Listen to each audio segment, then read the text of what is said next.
Hello, welcome to this week's video. Nearly Christmas, ho ho ho. So, the end of the year, I always look back and review my images, and this year I'm going to do that, but I'm also going to do something a little bit different because I've discovered something that I didn't know about Lightroom, and I import my photographs through Lightroom.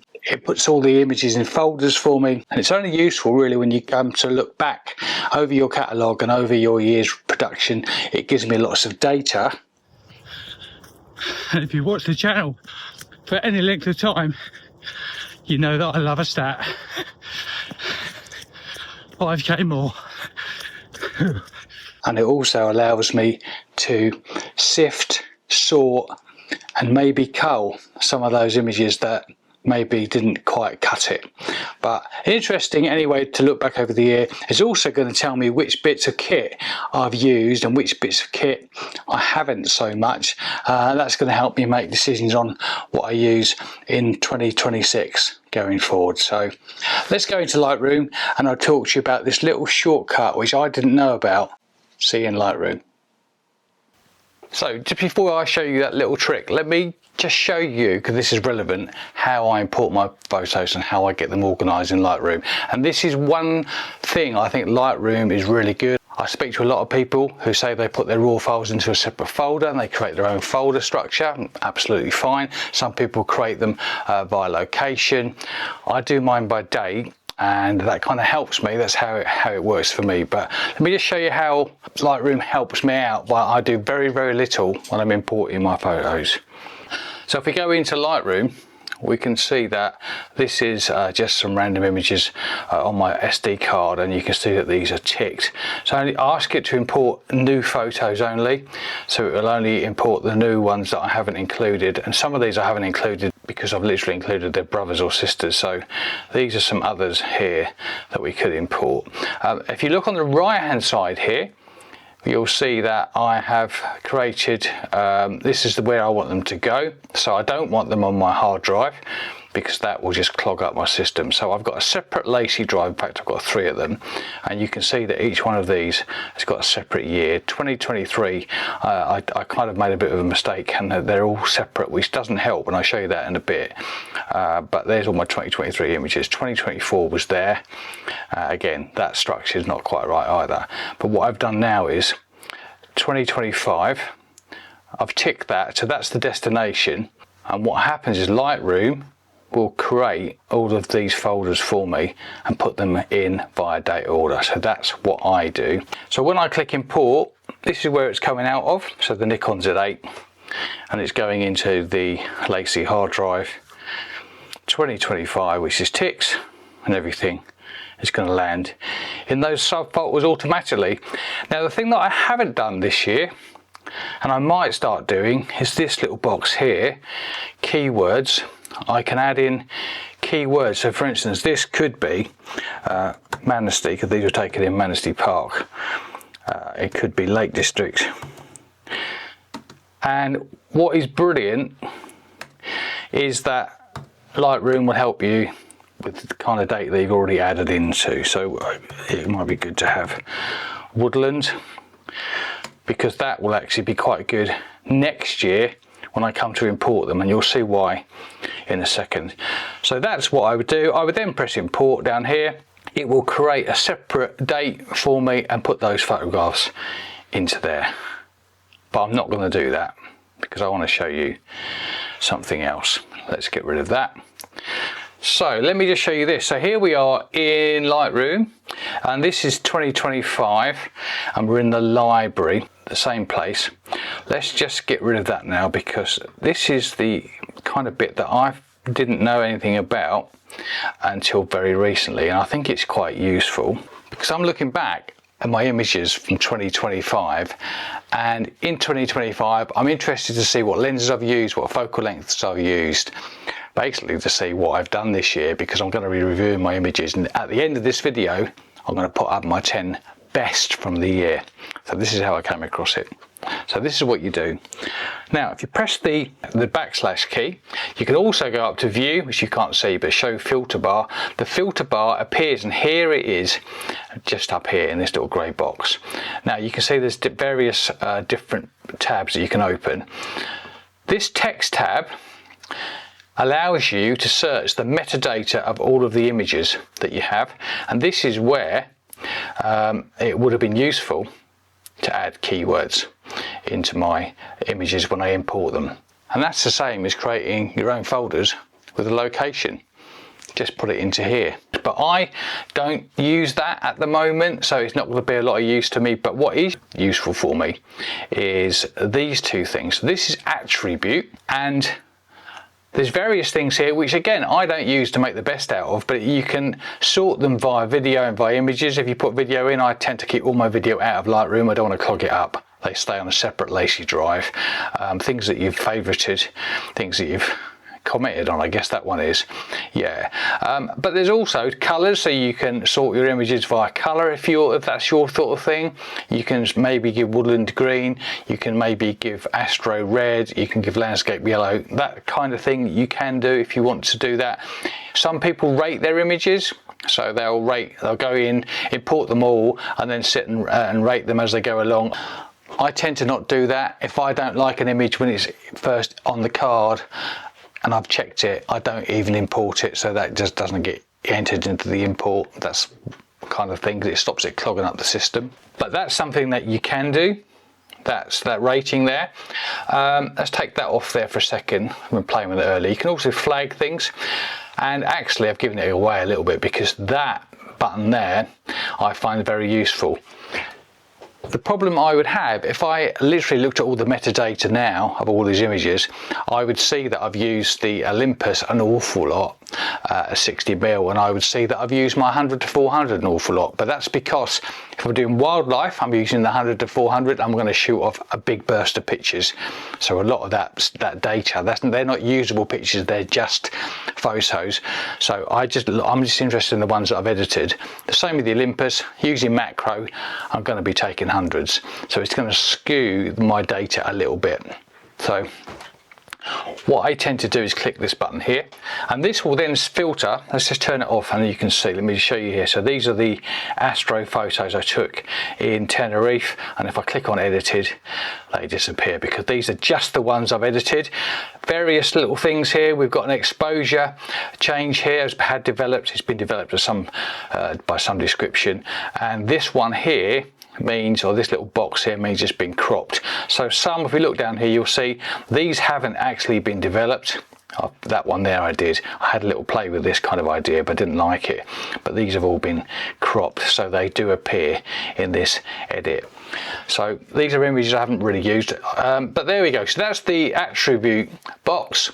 I'm going to leave edit on for now, but what I am going to do, actually let's leave that on, and then what I am going to do is look at the metadata, because this is really interesting. Now 2025 is the way I filtered them, so these are all the images that I've edited in 2025, 2,151 of them.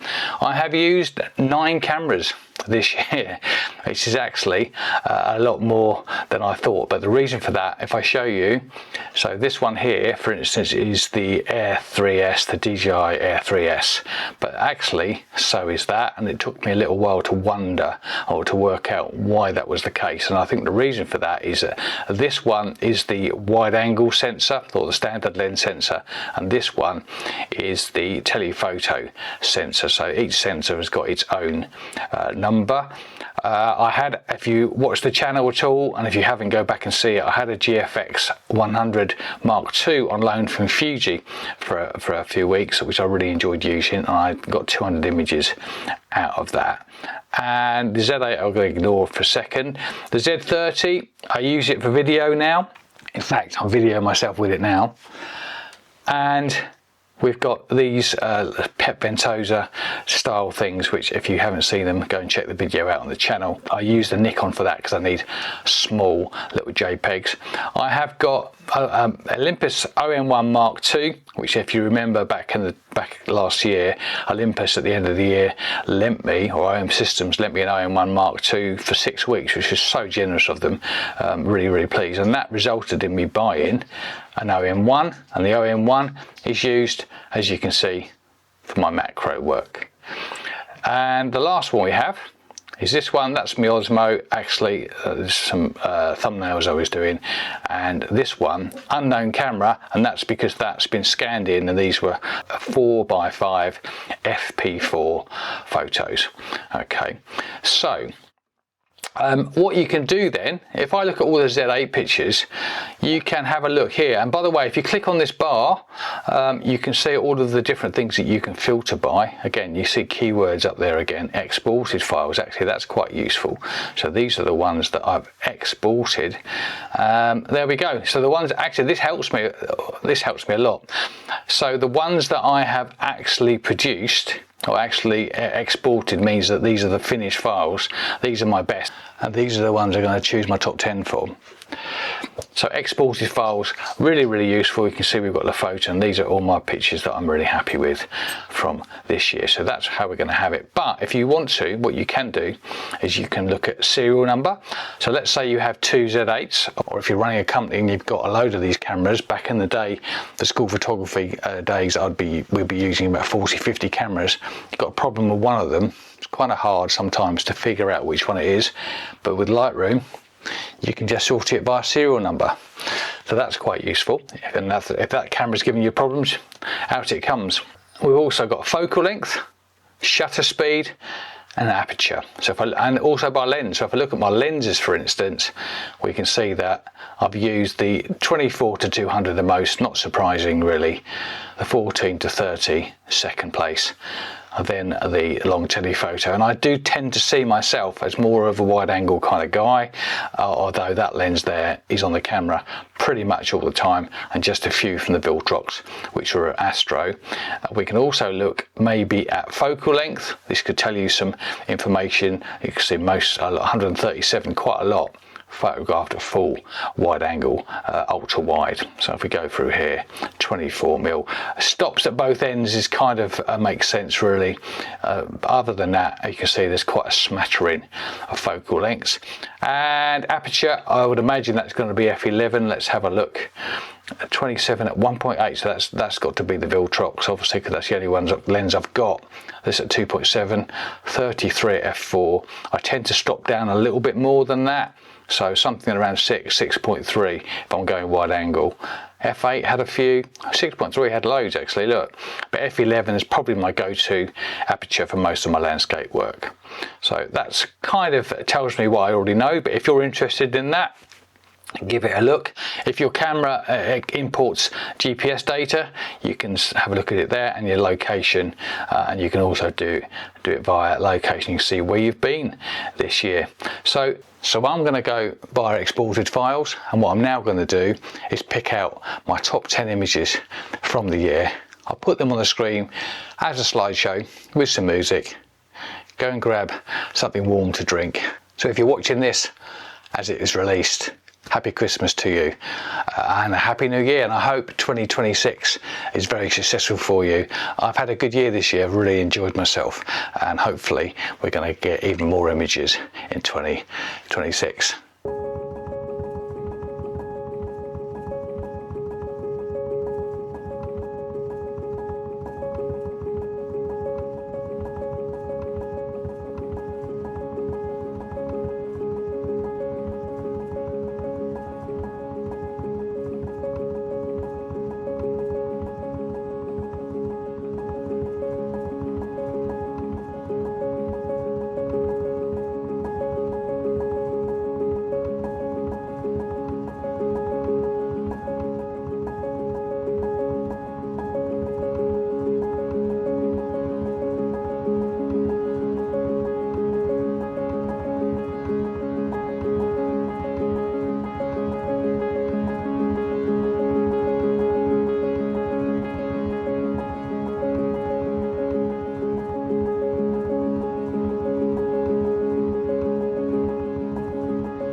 Well, I hope you enjoyed that. What a great year 2025 has been, and here's to 2026. So thanks for watching. If you've subscribed, thanks ever so much, greatly appreciated.